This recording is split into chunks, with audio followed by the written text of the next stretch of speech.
Welcome to the Scarlet, Blue, and You podcast. Thank you so much for joining us. Welcome to 2023. I'm Lauren Youse, your Scarlet, Blue, and You host and the HLGU Alumni Director. I'm coming to you from the Burt studio on the beautiful HLGU campus. And speaking of Burt's, my special guest today is Mrs. Catherine Burt, one of the great people the studio is actually named after. Welcome. Thank you very much. It's a pleasure to be here. I'm so glad you're here. You taught English in our HLGU English department for over 30 years, and then retired in 2013. You were also our first lady, the wife to President Emeritus Dr. Woodrow Burt, and I'm very pleased that you're actually back on campus this semester teaching. Well, I'm just having fun with my students. We're covering 5 of the novels of Jane Austen, and they're wonderful students, so it's just a pleasure. Yeah, they are lucky students because I know you have a special spot for Jane Austen. I do. And there'll probably be lots of tea and lots of making fun of some of her funnier characters and we've already begun with the love.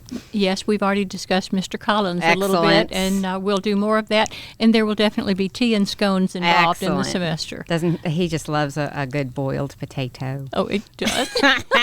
Such a terrible, fun character. Great character. All right, so it's a new year, and maybe you made some new resolutions, and maybe one of those resolutions was to read more. And if that's the case, we are here to help you.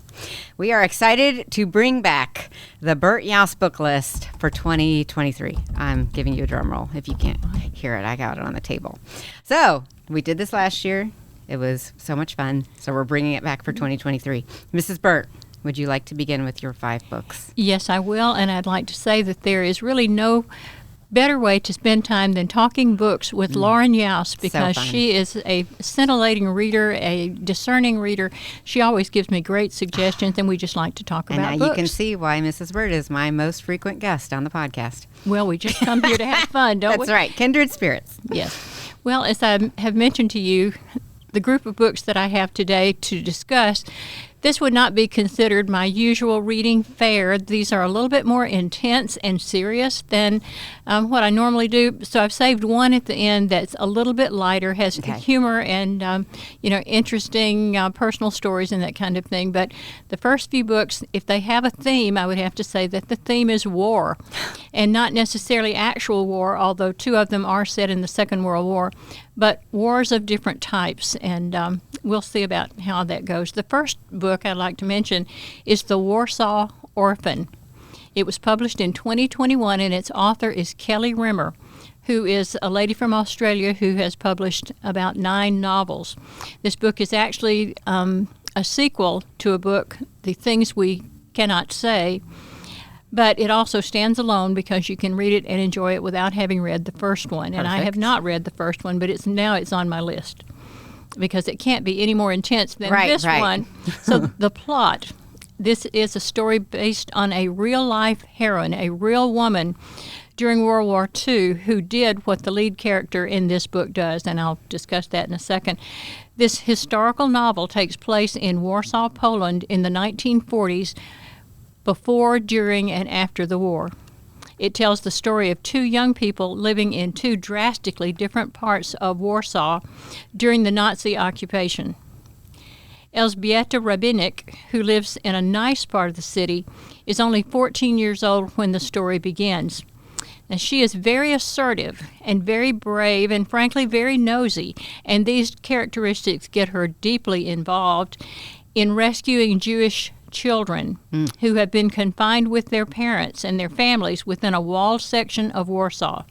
This area is called the ghetto, and it's here that about 400,000 Jews are being confined, starved, and horrifically abused by the German Nazis.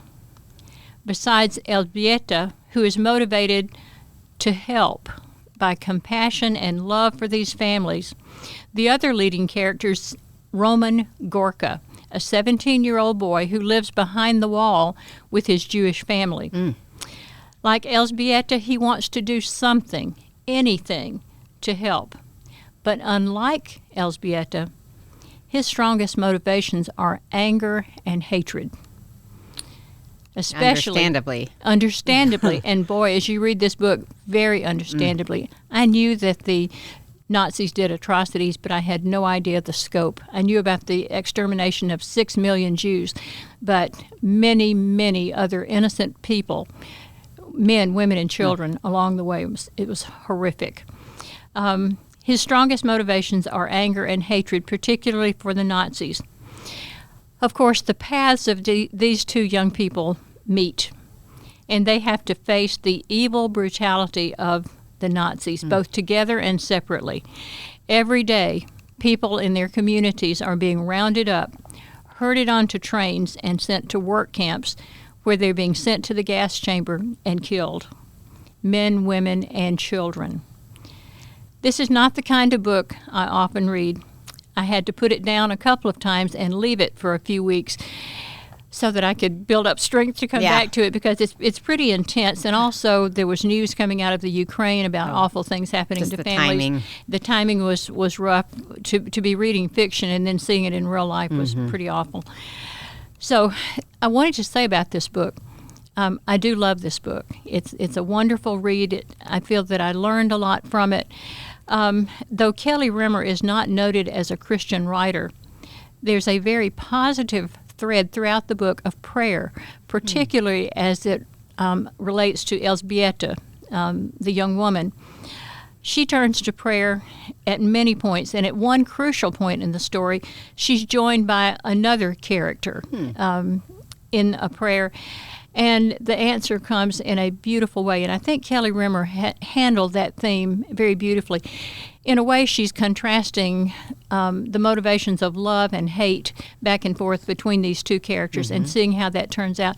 One thing I really liked about this story is that it's not predictable in any way. I do love that. There are many wonderful twists and turns, and when I say wonderful, I mean horrible. Right. I mean, the writing is excellent, but the things that happen are awful. It is based, as I mentioned at the beginning, on a real woman who did help 2,500 out of 400,000 people, but 2,400 little ones to escape and be sent to other homes.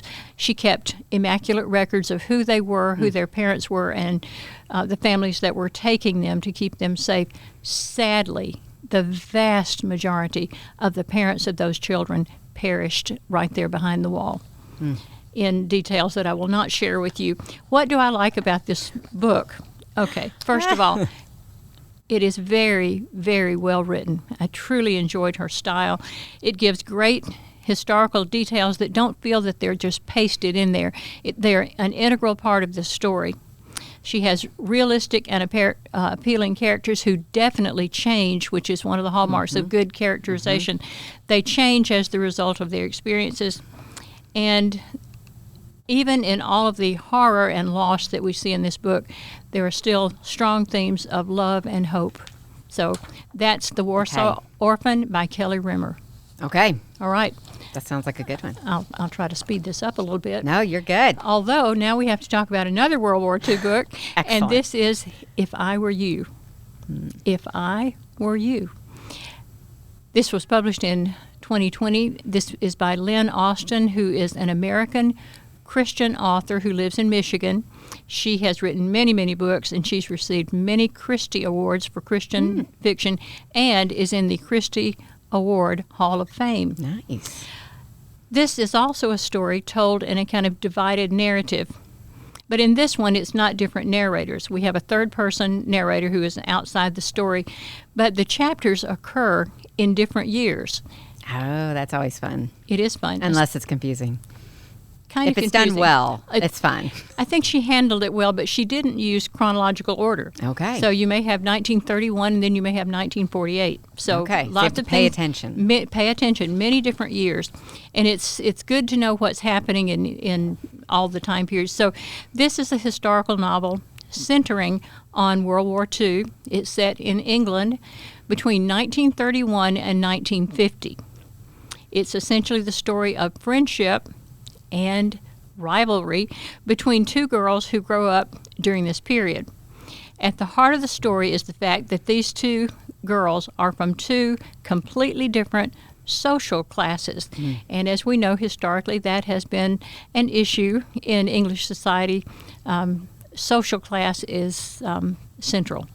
So Audrey, isn't that a nice upper class name? Yes, Audrey lovely. lives in luxury. She is of the upper class and lives on a beautiful estate with servants, and her two parents, who I have to say are not so great, but at any rate. Then we have Eve. Eve is of the lower class, and she's a scullery maid and the daughter of the personal maid of Audrey's mother. They meet in childhood, and the book takes them all the way to adulthood. Theirs is a very difficult friendship. First of all, because it's frowned upon socially, but secondly, because each girl is deeply envious of the other. And so they're fighting within themselves throughout the book with their feelings of affection for a friend, but also jealousy. Complicating matters is the fact that the scullery maid, Eve, falls in love with Audrey's aristocratic brother. Oh, that's never going to work. Never going to work, and you can see trouble brewing right there. The major complication in the novel is one that is actually revealed in the very first chapter. Oh, so that's fun. You're heading toward it throughout the entire book, and you know it's coming, and that is that by 1950, 5 years after the war, Eve has managed to steal Audrey's identity, her place in life, and possibly even her hopes of future security and happiness. Oh, okay. What do I like? That's intriguing. It is intriguing. What do I like about this book? Well, the World War II details are really wonderful.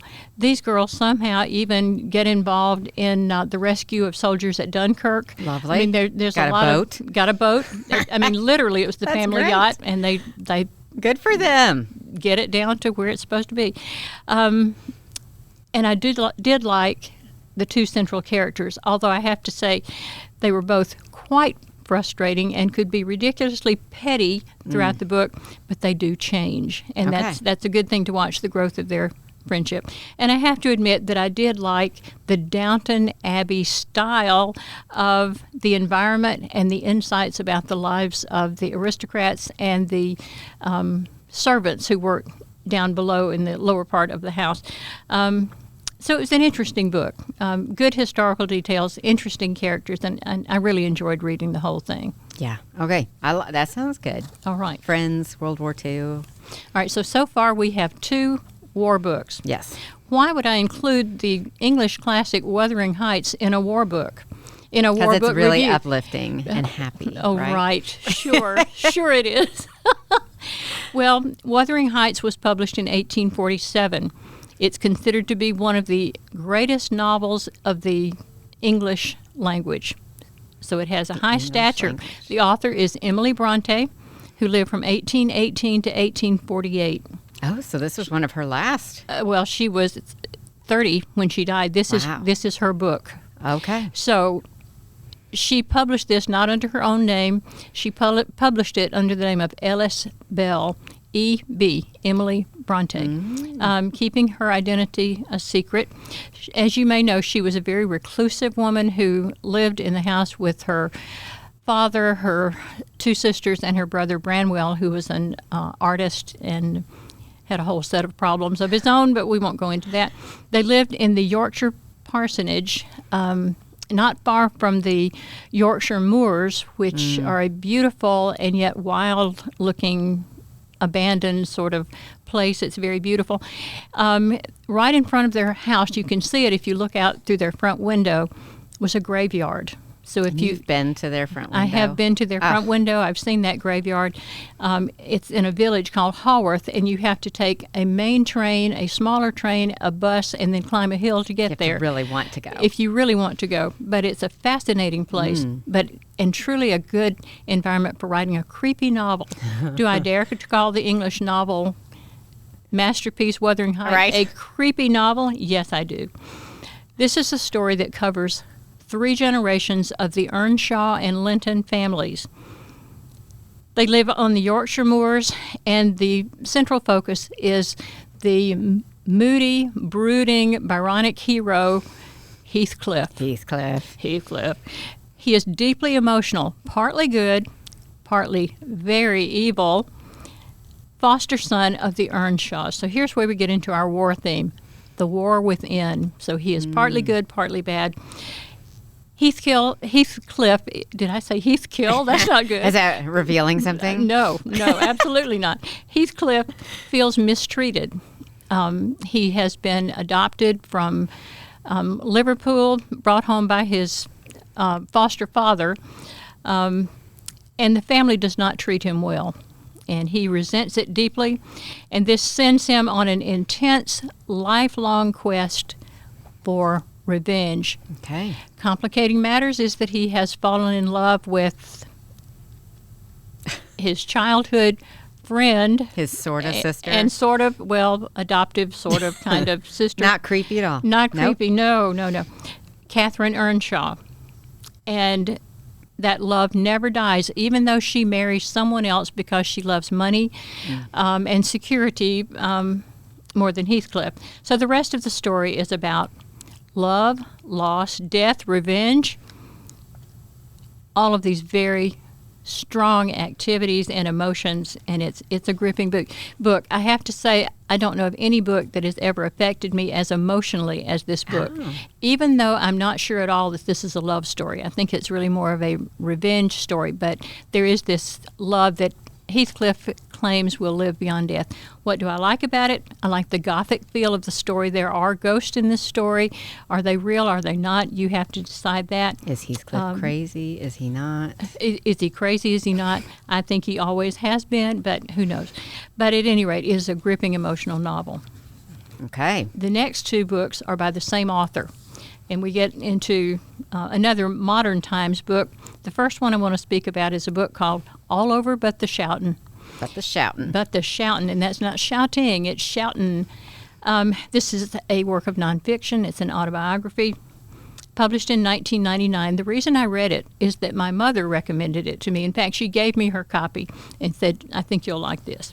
The author's name is Rick Bragg. Rick was born in 1959.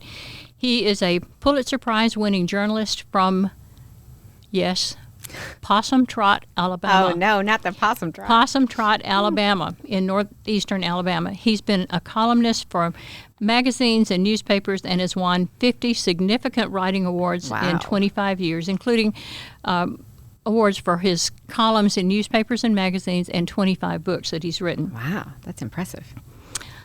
This is his autobiography covering his growing up extremely poor in Alabama with his mother, his two brothers, his abusive alcoholic father, who fortunately was gone most of the time. In this book, he expresses his love for his mother, who kept the family going, and his two brothers, who were his support system while growing up in a very harsh environment. Though poverty and his oppressive father made life very difficult, he still managed to develop appreciation for life, the land, his beloved dogs, and all the people who encouraged him along the way to becoming a top-notch prize-winning journalist at the New York Times and the author of several books. What do I like about this? First of all, it feels like you're talking with an old friend in this book. He's honest, he's humorous, and he writes wonderful lyrical prose. Okay. So if you like autobiography, that's a good choice. I always appreciate you put a nonfiction in the list. Well, because I don't read a lot of those. I know you don't. I remember that, and I always love fiction, of course. But every now and then there will be a nonfiction work that catches my attention, like the next book, which is by the same author, and this is called Where I Come From. Okay. It was published in 2020, also by Rick Bragg. This is a well-written book that is comprised of short chapters that are actually columns that he wrote for magazines like Southern Living and some other publications. Although this book does definitely have a Deep South theme, much of its content is universal. He speaks of home and friends, foods, his beloved dogs and other pets, history, celebrations, and nostalgia over good times long gone. Some of the more than 70 short topics that he includes are a pet goat named Ramrod, the glory of pickup trucks, his love for fishing, the value of Tupperware, Nice. The Terror of Fire Ants, his experience in meeting Harper Lee, author of To Kill a Mockingbird, and having some conversations with her. His admiration for Billy Graham. Where to find the best food in New Orleans. And his terrifying experience of falling into the water while on an alligator hunt. No, thank you. So many have to skip interesting, diverse things. Why do I like that book? Beautiful writing. Okay. Lyrical prose. Everyone praises Rick Bragg's style. He writes from the heart and beautifully so. Endearing stories, variety of subjects, and very rich imagery. The man can write. Okay. So those are my 5, and I can't wait to hear your 5. Okay. Well, mine did not have a war theme, but when I put the list together, it did kind of have a theme. A theme emerged, and that is animals. And if you would have told 10-year-old me that I was reading a bunch of animal books, I would be disgusted. Because we actually had a rule in my house with my mom. I said, when you go to the video store, no more of those cheesy animal movies. And now here I am putting animal books this on my to-read list. Does not surprise me in the it's least. True. The older I get, the more I love anything that's furry that will cuddle me back. That's so sweet. Sometimes they don't even cuddle me back, and I still love them. All right, so my first book is called Remarkably Bright Creatures by Shelby Van Pelt. This one is fantastic. It's a pretty new book. I did not put the years on there like you did, but it's a pretty new book. It's charming, witty, and compulsively readable. It's an exploration of friendship, reckoning, and hope that traces a widow's unlikely connection with, wait for it, a giant Pacific octopus. No. So if you would have said, this is about a dog or a cat or horse even, no. It's about an octopus. I just knew it was a cat. Widow. I just knew it was a cat. There will be cats. Okay. So the book has different narrators, which I love in a story when that is done well because you get the different perspectives. And one of those narrators is the octopus. Now, it's not cheesy. It's not like the octopus talks to people. That's cheesy. Nobody wants that. This isn't a Disney. This is a real book. And but he definitely has thoughts, and you get to hear them, which I loved. And it's a joy to read. There's lots of humor and heart. It's a lovely story, and I don't want to spill the beans too much. I just want to intrigue you enough to sit down and read this book. And what's that title again? Remarkably Bright Creatures. Thank you. And that could be like, are they talking about octopi? Are they octopi if there's more than one? I think so. Octopuses? Octopi? I think it's pie. Or are they talking about humans? Who are the remarkably bright creatures? So that was excellent. So then my second little animal book that I've chosen for the list this year is All Creatures Great and Small by James Herriot. I read this a few years ago, and James Herriot is actually the pen name for James Alfred Wright, who is, I don't know why he needed a pen name. James Alfred Wright's a very nice Lovely name. But yes, he has a pen name named James Herriot. And he was, these are his memoirs, basically. He's a veterinarian, and he's freshly graduated vet who joins a practice in very rural Yorkshire, England in the 40s and 50s. And it's broken up into little stories about his numerous patients, and sometimes it's his patients and his patients' owners. Some are hilarious, like his overfed and pampered patient Tricky Woo, who is a Pekingese whose owner throws him parties, and Tricky Woo even has his own stationery and his own pillow that he rides around on in the car. So I want a Tricky Woo in my life. He is adorable. And Pekingese, they're those little dogs that look like a mop. Because their hair goes all the way down. And when they run, they kind of waddle. Hasn't that dog been on the series on PBS? Yes. So they've made wonderful. This book, these memoirs, into a series, the BBC. And then if you have PBS, you can watch it there. Yeah. And I think they're on season 3. I think they are. So it's obviously popular. Wonderful it's show. Great. So, and some stories are not so happy, which if you are a pet owner, you know that those times come. Yeah. But they're handled in a beautiful way where you can tell that these people really do love animals. But there's a lot of humans in the books too, and they all have really fun personalities. And and you can watch it now on the BBC. You can watch the stories. And just if you do just want cats, he does have one whole set of memoirs that are just cat stories, and they are fantastic. There's also a dog one. I haven't read that one yet. But it's on the list. So that's All Creatures Great and Small by James Herriot. That sounds delightful. It was a pleasure. My third book is called Stay by Catherine Ryan Hyde. And I just realized that Catherine Ryan Hyde is maybe one of my favorite authors, and I've only read one book. She has like 10, maybe more. So I'm taking them slowly because I want to savor them as they come out. But this is the summer of 1969, which the older I get, the more I love 60s and 70s settings. They are just so fun. So much is going on politically and with families. It's so fun. So 14-year-old Lucas Painter carries a huge weight on his shoulders. His brother's in Vietnam. His parents are fighting. His best friend Connor is struggling with his own issues. And to find relief from all the chaos, Lucas runs. He just puts on his sneakers and he runs. And one of the places he likes to go is the woods. And one day he discovers an isolated cabin and 2 huge, gigantic dogs. And these dogs quickly become his running partners. So he will just randomly run through the woods and pick up these dogs. They will go running, and then he takes them home. And he does eventually meet the dog's owner, Zoe, who is closed off and haunted by a tragic past. Oh, my. And she and Lucas kind of form a connection. They kind of become friends. So this book deals with a lot of tough issues, including suicide, drug addiction, and grief. But the author handles it with such a loving hand and a pure heart. It's the story is told entirely from Lucas's perspective, and he's an exceptional character. He's caring, considerate, wise. He even takes a girl out on a date, and he seems so much older than 14, but in a completely innocent way. Like he's a lovely character, and he's just one of those very special characters who really sticks with you. And this book just hit me in all the right feels, and it's one of the best coming-of-age stories that I've read in a long time.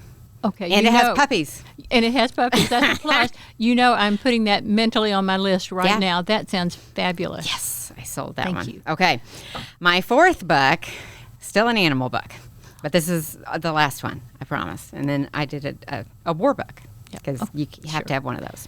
This is called The One and Only Ivan by Catherine Applegate.